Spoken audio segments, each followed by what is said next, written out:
asalaamaaleykum wa rahmatullah asalaamaaleykum ñu ngi leen di nuyu di leen siyaar di siyaare mboolem képp koo xam yaa ngi topp sunu site bi di 94 Walfu Sénégal seen analyse chronique yoo xam ne leen koy defal saa su nekk ci réew mi ak bitim réew ñu ngi leen di jaajëfal ñu ngi leen di siyaar way leen di toppal 94 Walfu Sénégal cey Sénégal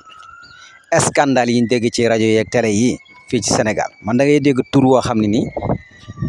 yooyu tur moom wax dëgg yàlla fi ñu ko xamee woon mooy ci rajo Maghreb yi quoi maanaam Tunisie Égypte Algérie Maroc voilà seen turu rajo yi noonu lañ tudd mais fii ci Sénégal ñuy tudd ñi nga xam dañ leen daan jox xaalis te xaalis bi nag xaalisu askan wi la de moo tax du yomb ci yéen askan bee taxaw temm gis nga li ñëpp waxay dëgg gis nga ñi maanaam masla maanaam ngeen wax seeni wax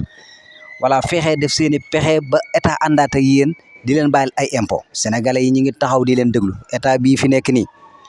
sénégalais yi nee nan ñii buñ leen musa baal ay impôt nañ ko fay parce que sénégalais lambda yi dañuy dagg juuti marché yi sénégalais lambda yi fa nekk di ambulant di dóor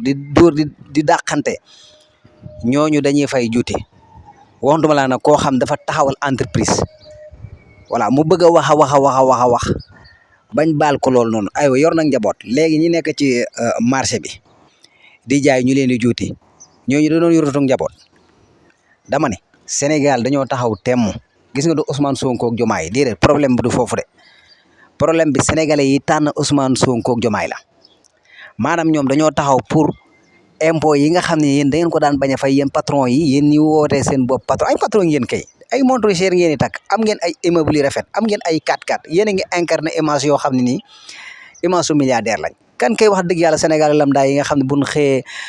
am problème mu añ ak ndékkeeg yooyu noonu kay wax dëgg yàlla bu ngeen fay impôt yi xëy na mën naa am xaalis bi dana ruus bu agsi ci ñoom voilà ngeen jël seen turu télé yeeg seen turu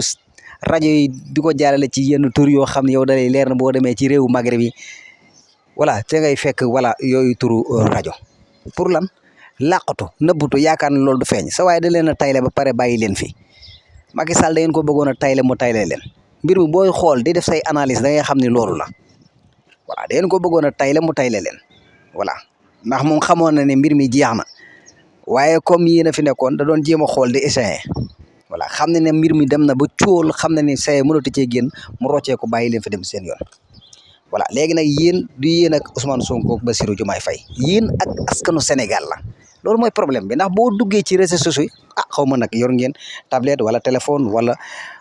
smartphone maanaam xaw ma ban façon ngeen di seetaan ay réseaux sociaux mais kan du ngeen seetaan réseaux sociaux parce que réseaux sociaux yi boo ci duggee da ngay xam ne ñii moom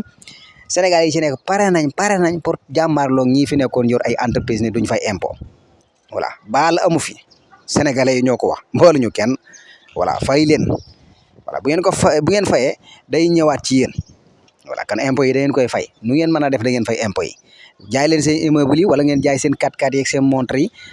voilà bu ko defee ngeen fayee ko bor voilà sénégalais yi ñoo ko moom Ousmane Sonko Bassirou Diomaye Faye moomuñu ko impôt yi pour Sénégal la pour mën a dundal Sénégal pour setal Sénégal bu ngeen doon fay impôt yi léegi mbedd yi set ñu pavasé mbedd Sénégal yi yëpp comme ni ko yeneen réew yi di defee boo gisee yeneen réew yi di avancé dañuy fay impôt moo tax boo demee seen mbedd yi day set wicc voilà kenn ku ci nekk la nga war a def rôle bi nga war a def yaa ngi koy def lii mooy dëgg voilà mais jooyi voilà waxtaan xaacu indi ay nit teg si say plateau ñuy ŋàññi nguur gi loolu du tee ngeen fay impôt yi ndax sénégalais yi ci boppam ñoo taxaw pour jàppale ñi fi nekk ngir ngeen mën a fay impôt yi ñu defar suñu réew mi ñu avancé dem suñu yoon layeeg maslaak yooyu jeex na yéen bu ngeen xoolee sax xam ne maanaam sénégalais yi ba ñu tànnee leen seen bopp jóg tànnal seen bopp nga xam ne amul leneen lu ñuy wax loolu sénégalais yi jeunes yi ñoo taxaw kon da ngeen a war a xam ne mbir mi dina métti ci yéen mais nag mënagu leen koo xam da ngeen a jàpp ne maanaam la fi woon rek moo fa war ci continuer nekk rek voilà buñ la xojee ci benn côté ngeen taxaw fee di baw voilà di wax voilà dajale ay nit ñuy wax ci état bi wax loolu déedéet sénégalais yi ngeen koy wax parce que yéen saa su ngeen génnee wax sénégalais yi ñëw daal ci seen kaw voilà parce que ñoo soxlaatu ku leen di nax ci ay image ay immeuble yow ñun liñ soxla leen rek la li nga yoreel sénégalais yi nga fay ko jamono ñooy El Hadj Ndiaye gars yëpp ñu ngi koy félicité bu baax a baax a baax kenn déggutul El Hadj Ndiaye di wax parce que El Hadj Ndiaye ba mu amee engagement génn wax ni moom amul kenn ku ko mën a topp parce que xamoon na ni ab entreprise boo ko yoree da ngaa war di fay impôt xamoon na ni bis bii dina ñëw voilà kon El Hadj Ndiaye sénégalais yi merci lañ ko wax waaw gisul kenn koo xam ne ni fii moom nit ñi defuñu voilà nit ñi dofun nit ñi xam nañ bu baax a baax xàmmee nañ te yaakaar naa ni ki nga xam ne réewam da koo ñor yaakaar naa ne kooku nga xam ne xam na ay droit nga yooyu dafay respecté boppam bu ba ëllëgee nit ñi mën koo respecté tey kon El Hadj Ndiaye ngi noonu génn nañ ko ci géew bi gisatoo kenn koo xam mi ngi wax ca moom yéen ñi fi nekk nag bëgg a masla bëgg jël ay chroniqueur jël ay kii teg ci say plateau te ñooñu amuñu xam-xam bi xamuñu dara bëgg a dal ci kaw état bi ngir neexal leen ngir ñu baal leen impôt yi loolu sénégalais yi nee nañ juru ngeen di sonn mënu leen a wax a wax ba du ngeen fay ay impôt sénégalais yoo ko wax de kon yaakaar naa ni fexe leen a jël seen télé yi wala ngeen jël seen micro yi dem ci marché yi laaj ba xam yéen impôt yi ñu fay ko wala ñu bañ koo fay ngeen tànn rek fukki nit bu fekk juróom-ñeent yëpp wax nañ ne bu leen ko fay bu leen ko fay waaye bu ngeen tànnalee micro fukki yëpp fay leen impôt la ñuy wax fukki yëpp fay leen impôt la ñuy wax kan fay leen ji impôt yi